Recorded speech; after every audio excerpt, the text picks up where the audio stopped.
It's a really nice outfit. I like it.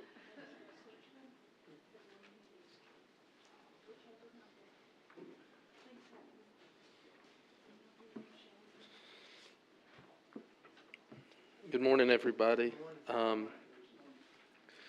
If you will, we can go ahead, just a quick scripture reading before we really start. If you want to turn to Philippians chapter 2, just verses 5 through 8 really quick.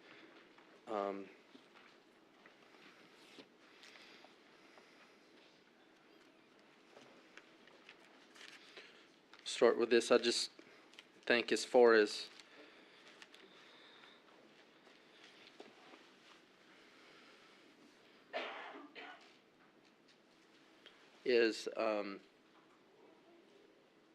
reading the text this week over and over again, and this was kind of in the study guide that came with a lesson, and something I'd never really thought about in the Mount of Transfiguration. But something as I read this week is, and I don't think sometimes we can grasp how humble Christ really was. I mean, in this glimpse of him on the Mount of Transfiguration, just to imagine that it's not, and we'll talk about it, it's not like in the Old Testament where you're Moses and you've just experienced the tail end of God's glory or just a small piece and you come down and you're glowing. Like he is God. And he's communing with, Moses and Elijah, and they're talking about what he's going to do.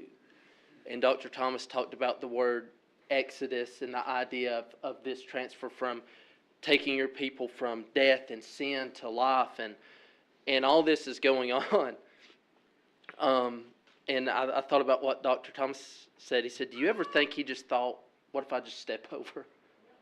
You know what I mean? What if I just step over and leave this sinful, wretched world to go back to where I came from? Yeah. And to think about what they were talking about, talking about his departure, talking about his death on the cross. And I was thinking about all week, there's not really at this time a more humiliating way to die than on a cross. Like, have you ever thought about that, to be lifted up for everybody to look at as they kill you? And that's where he's heading now, if like you don't understand the timeline. Like, he's just told his disciple this, like the idea is like I'm heading to give up my life. And like that's how he's going to die. It's not going to happen in secret. It's not going to happen where no one sees it, or like a mugging in an alleyway. They're going to lift him up. They're going to put him on trial in front of everybody. They're going to torture and beat him in front of everybody. They're going to mock him in front of everybody. And they're going to put him on a cross to die a miserable death in front of everybody to see. And not however many long ago he was shining with God's glory, communing with Elijah and Moses. And I think it's so funny because what does he tell the Sadducees and Pharisees all the time? He's like, if Moses walked right in front of your face today, you wouldn't know him. Because I know him. I know him. In fact, a couple months from now, I'm going to commune with him on a mountain. We're going to have a good conversation. Right? And it's just, it just amazes me when you think about the humility of Christ. And that we're commanded to have that same humility. And that's such a fight. And I know as we look at the life of Peter, as we look at the perspective of Peter, even on the Mount of Transfiguration, it's such a fight. Even when we're well-intentioned, a lot of times. And I was just thinking about this verse, and I'll read it here in Philippians 2, verses 5 through 8. Have this mind among yourselves, which is yours in Christ Jesus, who though he was in the form of God, did not count equality of God as a thing to be grasped, but he emptied himself, taking the form of a servant, being born in the likeness of men, and being found in the human form, he humbled himself by becoming obedient to the point of death, even death on a cross. Did anyone have anything from the video or the lesson they just really liked, that they'd like to share, things that really stuck out to them? Just like what you were saying, what are the verses just before the text today? Let me get there.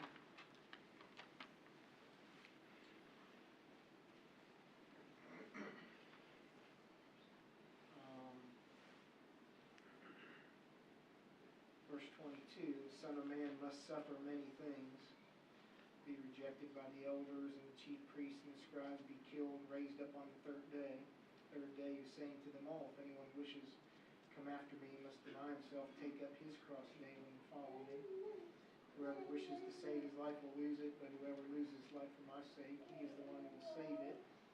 For what is a man profited if he gains the whole world and loses or forfeits himself? Whoever's ashamed of me, and then it goes right after that, just like what you were talking about. He is the suffering servant and the king. And of course, that we're going to see that in the heavenly voice. And this is my beloved Son, in whom I'm well pleased. And he will humble himself to death. And I like Dr. Thomas. Anyone like, kind of his discussion of Christ is the God-man. He is God, but he has man's nature as well. In the fact that he does feel hunger, that he does feel pain, that he does feel weary. He sleeps on the boat in the Galilee. I mean, he's not human too, and that we see. But we see, like, what is he doing on the mountain when he goes up to the mountain to pray?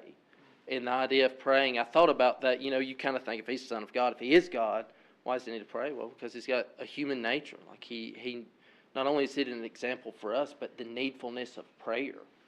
And I think it highlights, one of the things that I think it's really important to see is not only how humble Christ was, but how really weak we are as people, and how I really think it's really interesting. I don't think you can be led to prayer without humility when you think about it, because prayer itself is a humble act.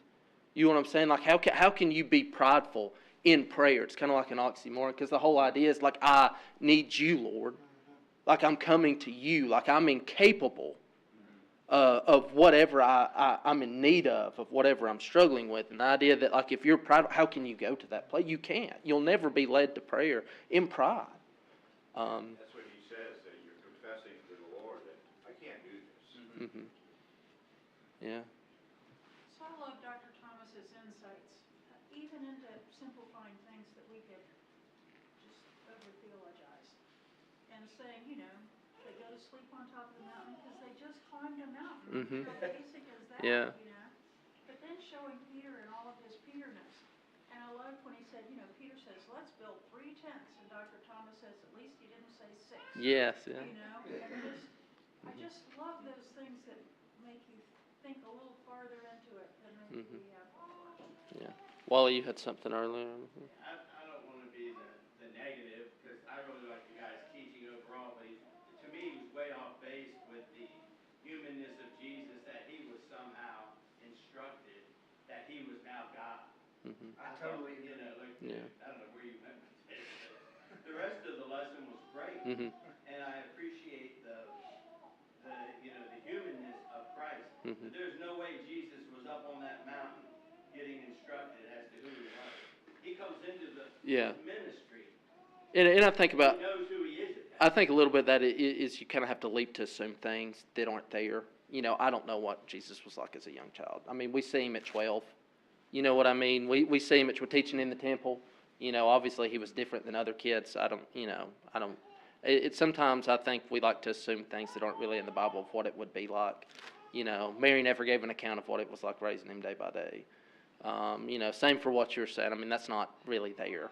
You're really kind of leaping to assume that that's what is going on. I think that very first point, this was done to reveal to him who he was. No. Yeah. No. The second part, to reveal to the disciples. Yeah, absolutely. Oh yeah, I'm all for that. But that first point there. I felt similarly. Way off. Yes. To dovetail on that, I guess I'm more like my father than I realized. But I got a question and answer book for the kids that we've been going through about who Jesus was. Actually, I got it from Ligonier in the bookstore. And funny enough, that was one of the topics that he was. They talked about Jesus as a child, essentially learning who he was, and read that and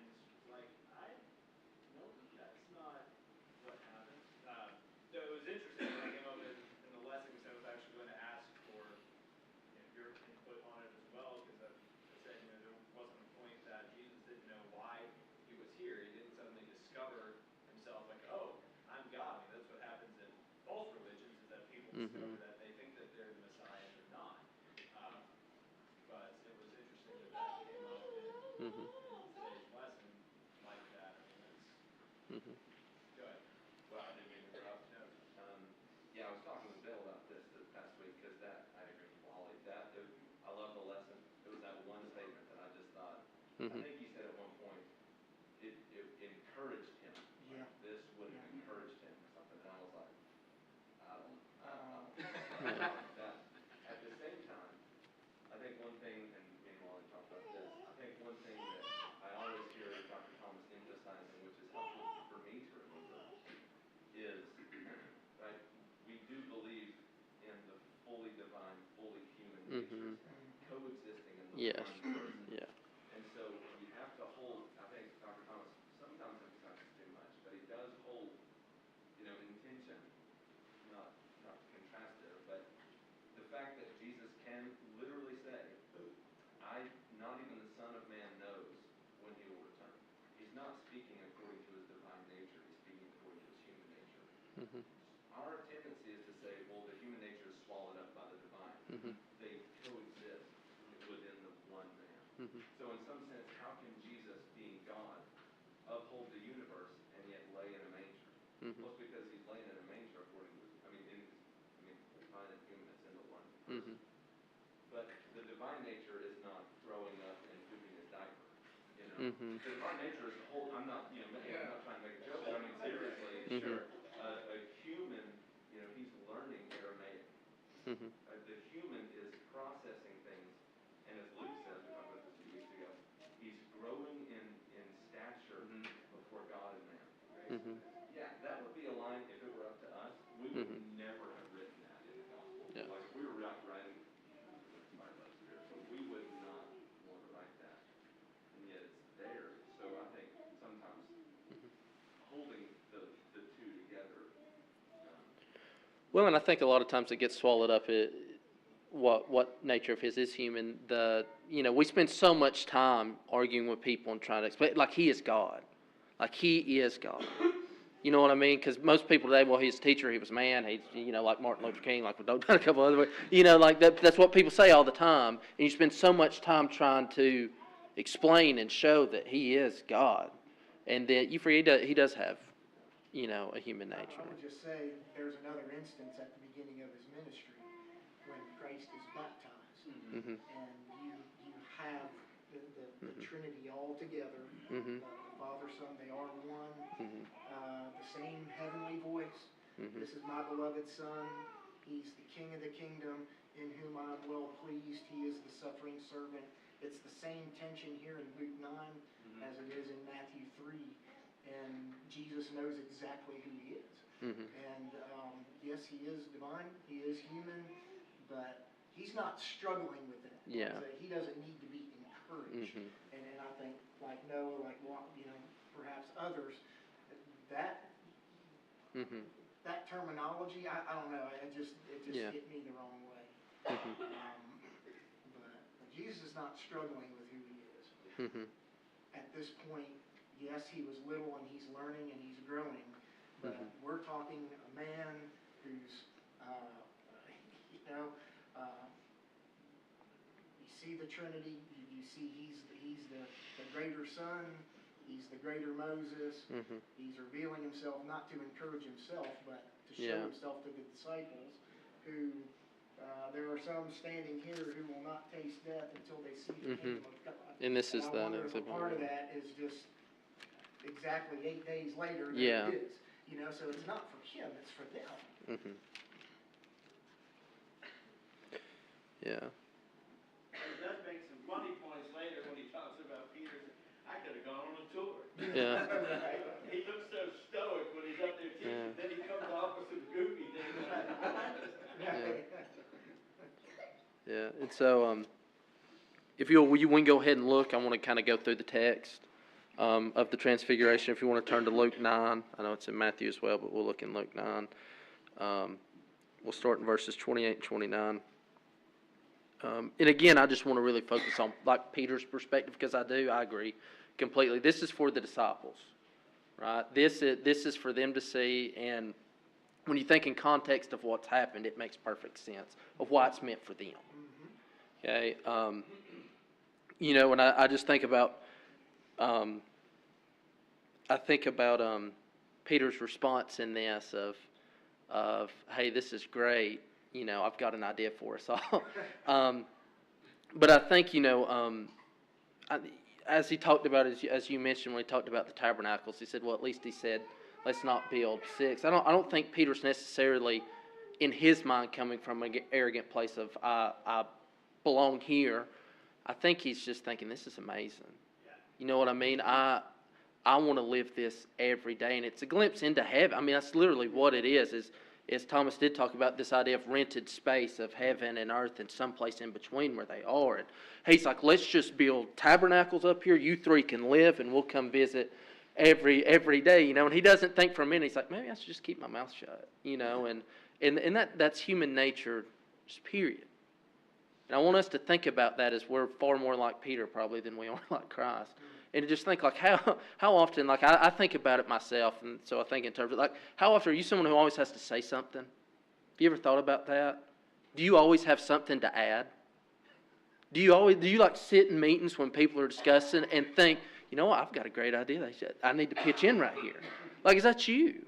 And even though you may be well-intentioned, you're not trying to say, hey, I'm the boss. Like, even deep down in our heart, like how wicked our hearts are, that always seems like a temptation, at least for me or things. You know what I mean? And I over the break, I've enjoyed, like, I listen to podcasts. And I think it's really neat when they bring experts on to discuss whatever field they're a part of. And God gives people with gifts. It's miraculous. And there was one, and these guys were talking. They were military guys, and they were the elite of the elite, and all the things they had done. And they had people who used to be Navy SEALs and Army Rangers, and they collected this team of these elite individuals, and they couldn't get anything done because all they would do was fight and argue over everything that should be done. And they had this term that they used and talked about, and I thought it was really interesting. They call it the Dunning-Kruger effect, and I think it's so true. We like to tag scientific names on stuff the Bible just calls sin. But the idea is that people who are really gifted or smart in areas tend to believe as they go along that they are experts in all areas. And what they found is, like, they can quantify data and show that people who, once they begin to grow in whatever aspect, whether it's music, the medical field, they begin to think, you know what, I know more than just this. And, like, that's literally like human nature. And you think about Peter and all he's experienced, and like the idea is that even though he experiences great things and makes great strides, I mean, even the confession, right? The confession of, you are the Christ. You know, and not, 10 minutes later, he's like, you're not going, Jesus. And Jesus has to scold him. Right? And that's how we are as people. That's our nature. That we have to fight, like, every day and moment. Like, just think about that. Like, Peter fully thinks this is well-intentioned. Like, are you like that? I know I can be. Like, when I think about this text and the humility of Christ, Christ doesn't get up when it's over and they leave and say, hey, Peter, how about next time you just never open your mouth again? Right? He doesn't say that. He's like, come on, let's go. But just that idea, and as we read through. And so we'll start right here in 28, 29. It says, some 8 days after these sayings, he took along Peter and John and James, and he went up on the mountain to pray. And while he was praying, the appearance of his face became different, and his clothing became white, and it became gleaming. Now, just context of what has happened before. Okay? And it's kind of went in order, really, as you look at the lessons from Peter and what's been taught from the carrier cross. They were in Caesarea Philippi, where Peter made the confession, right? He's gone away from the area. Okay, he's explained to them, they've made the confession, and as soon as they make that confession, he explains to them what's about to come as they head to Jerusalem, right? Okay, I'm going to give up my life. The Son of Man must suffer these things. And he begins to teach them about it, and he begins to teach them about self-denial. Peter gets scolded during this time because he's like, Lord, you cannot go. We will not let you go. Why will you da-da-da-da-da? And so he scolds him, says, get behind me, calls him Satan. Right? Now, so this has all happened very recently. Now, this would have been really hard for the disciples to hear what Christ said. Like, we're going to Jerusalem because I have to die. And you can imagine in their mind they're thinking, what are we going to do? I mean, Peter can't keep his foot out of his mouth for 10 seconds, even in the presence of Christ. What are we going to do once he's gone? Not only that, the travel and the idea, the amount of distances they're covering are quite long when you think about it. I mean, traveling days at a time. And so they have endured hard teaching, been saddled with the fact that Christ is going away. And then they've moved from what would be the lowlands up to the higher lands of Caesarea Philippi, and then here up the mountain. Okay? And what we get is while they're praying, one thing I think it's really important to understand, that this is very similar to the Old Testament's revealing of God's glory, and the similarity in the descriptions of everything that you see. Now, in the Old Testament, there's some real differences that I think are really important to point out. Any time that God's glory was revealed in the Old Testament on top of mountains or whatever, it was very almost, I won't say maybe incomplete is like for a better term, but like there's a lot of mystery of not knowing. Right? Moses had to be put in the cleft of the rock just to see him in passing. Okay? Job described it as a whisper. You know, Daniel had miraculous visions, and what does he say? He's like, I heard, but I didn't understand. Right? There's no really full coming to seeing God's glory like straight on, like in fullness. It's always in small pieces.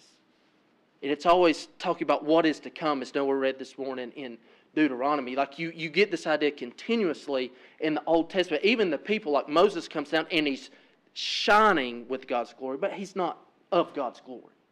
Does that make sense? It's God's glory reflecting off of him. And that's not what's happening to Christ here. God's glory is in him, coming out of him. When it describes his face shone like the sun, his robe, clothes turned to white. And it's not like he was clean like a white linen cloth like a kid in a Christmas play and an angel. It's literally like a diamond shining. Like this is the glory of God. And they're asleep at this point, but they're going to see it.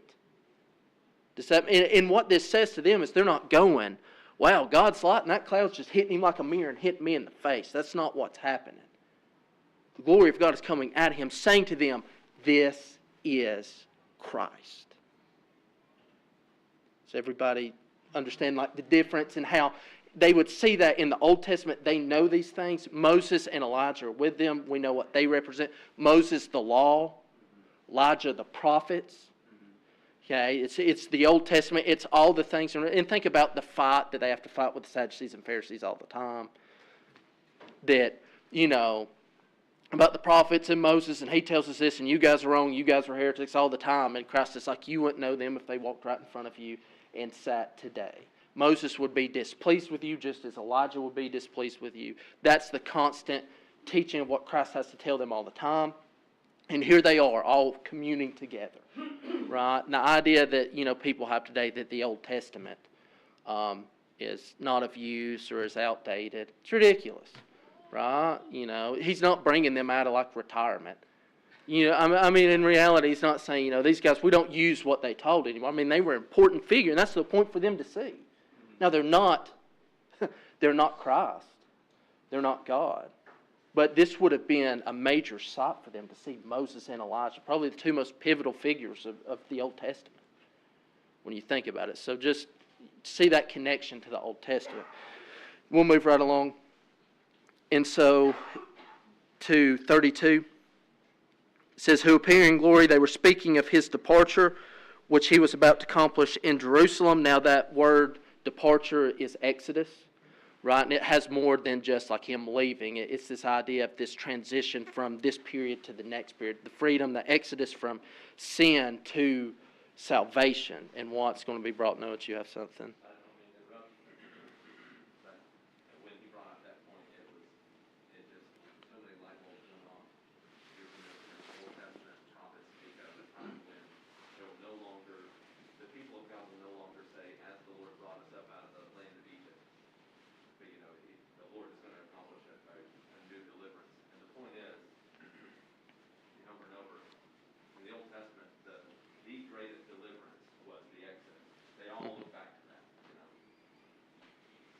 here, Luke is just pointing out, Jesus is bringing out, he's going to accomplish the greater exodus. But it's so interesting that it's not from Egypt that he's accomplishing it. It's from Jerusalem. Mm-hmm. He's going to accomplish an exodus from Jerusalem, the capital city. That's just kind of amazing. The place there. Yeah, absolutely. The idea that, the first Exodus was to get them to Jerusalem or to their own land, and now they'll be delivered from that to, obviously, like it's spiritual Exodus, right, that they're talking about. And so here we'll look at 32, and I love this part. I was thinking about this, and you see the similarities to this in Gethsemane. And I really think the importance of this is to highlight, the just really human weakness, not only, spiritually, but just physically. Right, and I think, Christ does have a human nature, but obviously he's very, very different than the disciples. Like he is praying and communing with Moses and Elijah, and the other disciples are like conked out, over there laying on a rock. There's a huge difference between Christ and his disciples, even though he does have human nature, and I think that's important to understand. But it says here in 32, now Peter and his companions had been overcome with sleep. But when they were fully awake, they saw his glory and the two men standing with him. Now, overcome with sleep, the disciples were not asleep out of disinterest. Okay, the disciples were not asleep because they didn't really care what was going on. The idea of overcome with sleep, I think the Greek word meaning they bared it like it was heavy, like it was weighing on them. And to think about the context of the traveling, as Boo said, they just went up a mountain. They've been traveling for 8 days. They come to the base of the mountain. Now, they don't. Some people think it was Mount Tabor. We don't know what mountain it is. It's unlikely that it's really Mount Tabor, in all honesty. There's obviously a lot, and honestly in this area there's a lot bigger mountains, so it's probably a bigger mountain than Mount Tabor. And so all this traveling, they're exhausted probably physically. I mean, when you think about how tired you are once you hike a mountain, even after traveling. And I know he just takes 3, but imagine that. You ever think they were like look to each other and be like, what is it with this guy in the mountains? You know what I mean? Like, can he find a valley? Can we get going downhill, for once? But yeah, I mean, they're just physically exhausted at the top. They're also probably mentally exhausted from all the hard teachings and what they know is coming. Like, nothing can wear you out like stress. I mean, you can go to work and have a job where you don't swing a hammer, okay, or you don't do some type of physical labor, and just stress can exhaust you. I mean, I know people who are less exhausted doing physical labor than when they're super stressed about the things going on around them. Yes. I'm sure that Jesus was just as exhausted as they were, much more so. Mm-hmm. Because I think that if you yourself knew in yourself exactly what was going to be happening to you, the disciples had just what they still were trying to figure out what Christ was telling them, but yet they didn't know moment by moment what Christ knew. Mm-hmm. But yet Christ was praying, and to say he wasn't anxious or stressed out is not true. He was. I mean, no one sweats blood if they're not stressed out. Mm-hmm. So. Yeah, and that is, I mean, not that it is worry as in a sin, but like I think Christ does feel the weight of what is coming. We see that in the Garden of Gethsemane. It's the same thing. What do the disciples do in the Garden of Gethsemane? They fall asleep. You know what I mean? And Christ is really actually upset with them. He's like, I ask you to stay awake. Like, how many times do I have to teach you that? Like, there would be times, like what MacArthur said, there are times it's best for you to be awake. And he said, and that's sitting during the sermon. He said, I don't get to say that in the opportunity. But that's that. But yeah, like there are times it's better to be awake. I mean, literally. That it's better to struggle, to press on in prayer, to press on in reading. Like it's a part of human from the fall. Like we are weak creatures. Prayer's hard work. It is. It is. And Christ, I think, is teaching it is a labor. Like this is a labor. Think of what he told them. Like you will carry your cross. The idea is that it is a labor. Like it's not supposed to be easy. And he's putting on, again, I think this is just a huge example for the disciples to watch. Like, again, I don't think anything's being revealed. I think he's trying to teach them and show them these. Why? So Peter can say what he says. It's like, we've seen miraculous things. We saw this. It's the Son of God. But to put emphasis on, like, you don't need these. We have the Word. We have the, I know we believe that here as the church. But yes, Noah.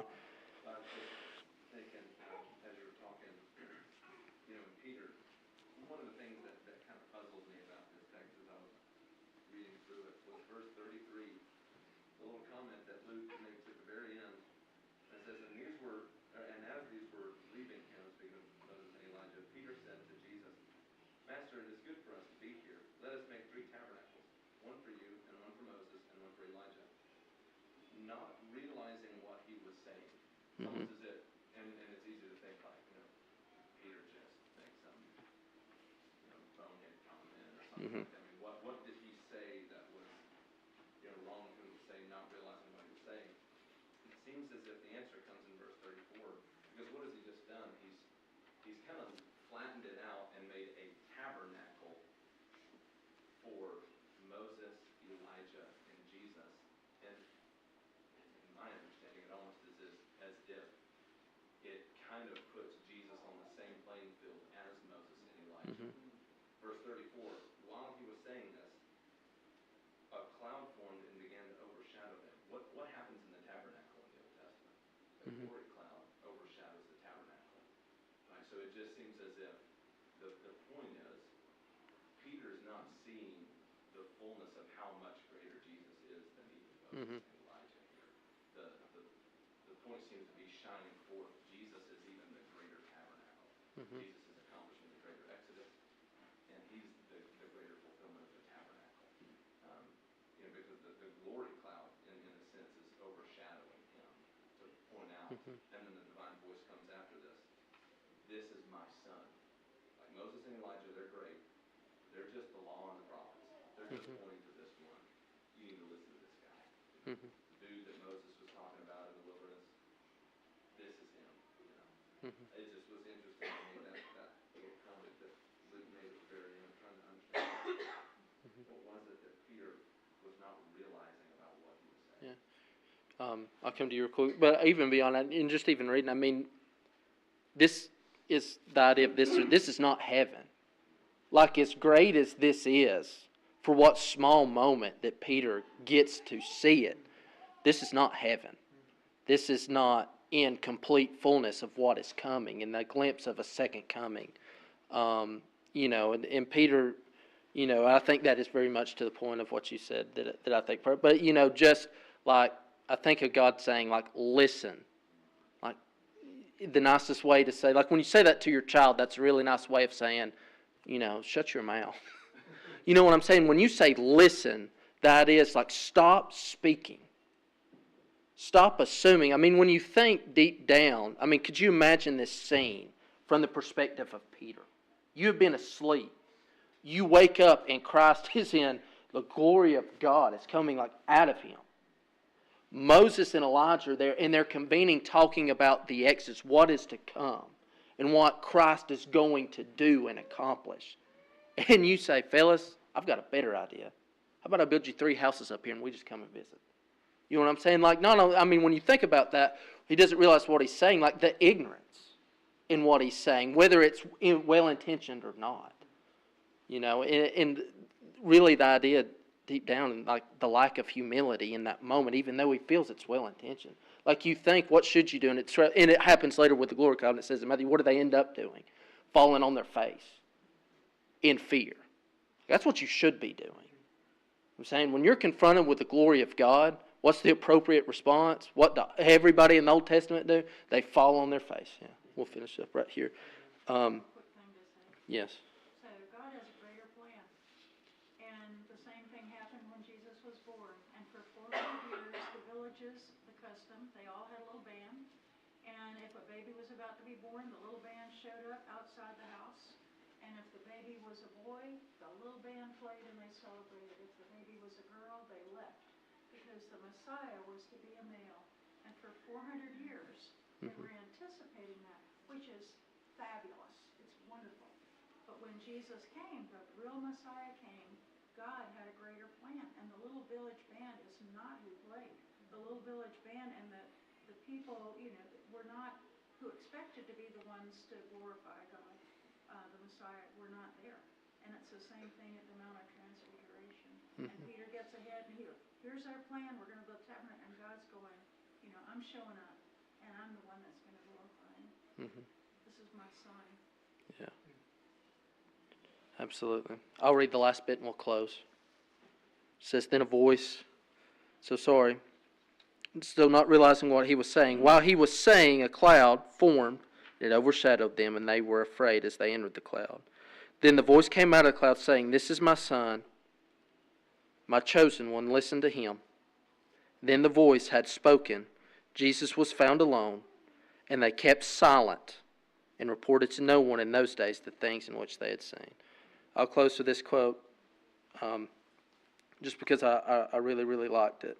MacArthur had this quote about it when we talk about Christ, the greater Moses, the greater prophet. He said, what God whispered of his glory in the Old Testament, he shouted in his Son on the Mount of Transfiguration. And I think that's so true. And if one thing that we can come away with, like every little tidbit that they got in the Old Testament pales in comparison to Christ. I mean, we really need to understand the significance of Christ's work beyond just, of course, saving us, but the humility in everything that went in and everything that he had to go through to leave that behind. And I really think about Tom. Don't you ever think he was like, what if I just step over? Go back to my throne, right? Where I don't have to deal with Peter talking about building houses up here in this random wilderness mountain, right? You ever think about that? I don't know. But I'll close us in prayer.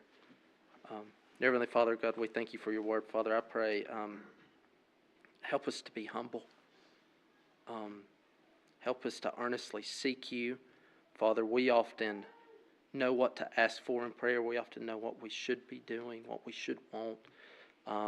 Father, I just pray that through your Spirit, Father, you sanctify us, that we really seek and earnestly want those things, that our hearts are not far from you when we confess things with our mouth, Father. And I just pray as we move into the service, Father, I pray that you humble our hearts, that you open our hearts as well to your word. And Father, I just pray that you help us to